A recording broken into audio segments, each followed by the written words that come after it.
We came here a few weeks ago with Nate and Charlie and Diana just to kind of look the place over because the Alumni Auditorium's been changed a lot. I made some cute references to the orchestra pit, but we just wanted to see what we were walking into again because it's been a long time. And it brought back a memory that is crystal clear as if it was yesterday. I was a nursing student, and I was having major anxiety attacks because I think once I hit the junior floor, med-surg floor, I was like, oh my dear God, what am I doing here? I don't belong in this.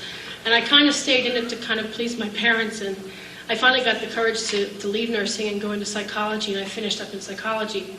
The memory that I'm talking about is I was crossing over from Kapowski, and I ran into a girl named Jill Augustine. Now, I know Jill's not in the audience, but I'll never forget her as long as I live. She was also a nursing student, and at the time, I also kind of knew that she was a Christian, and she was in her varsity and all that, and I was very active in my church, and I'd always sung every Sunday in the choir, and basically, thought I was a Christian. But this one day was different in the respect that I found that I was missing something, because I was having major anxiety attacks of our pediatrics final that was coming up, and I went to Jill, I said, oh, Jill, are you ready? She goes, well, I've studied an awful lot and everything, but I'm going to study as much as I can. She says, and then I'm just going to give the rest of it to the Lord. And I was like, oh.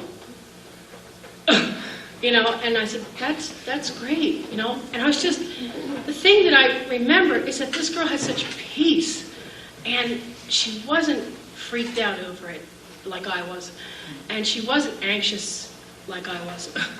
And I kept thinking, I want that. I want that confidence. I want that peace. And I had no idea how to get it. But it was the first seed in my heart that showed me there was something missing in my life, and I wanted it.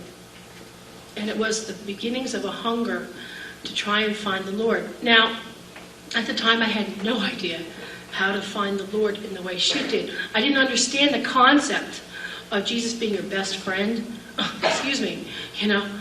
My best friend. And as I'm trying to explain that to my 4-year-old, he doesn't have the concept. I say, Jesus is my best friend. He goes, no, he's not. I am. And the thing is, with Jesus being your best friend, he's infallible, he's perfect, he's holy. He's never going to let you down. And he's always going to be there for you. He's here right now. We've prayed for him to be here. His angels are here. We're taken care of. This concert's his. And I have that peace now in my heart. I just wish to God I'd had it when I was in nursing school, because I didn't find the Lord until summer of '76. And Jane had already been a Christian for a while, and we used to, we were so bad to her. When she was watching 700 Club, we'd turn it off. If she was talking about the Lord, we'd go, And we were just totally obnoxious because we didn't understand. And one day in the bedroom of my parents' shore house down on Long Beach Island, I was upstairs and she was listening to Pat Robertson on the 700 Club. And I was up in my bedroom and I was listening to him. I couldn't help it. I just started listening. And he was saying, if you want a peace in your heart and you want to give the reins over to somebody else and you're tired of screwing up your life, here's the guy for you. This is the guy for you. I'm going, yeah, I'm tired of screwing up. Yeah, I'd like to have some peace and, peace in my heart and joy and all that.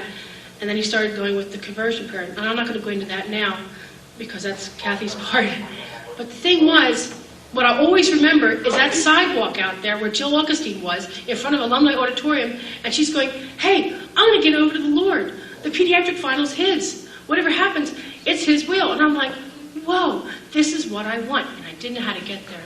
And I'm hoping tonight, by the end of this evening, if any of you have ever felt the way I did, you'll know how.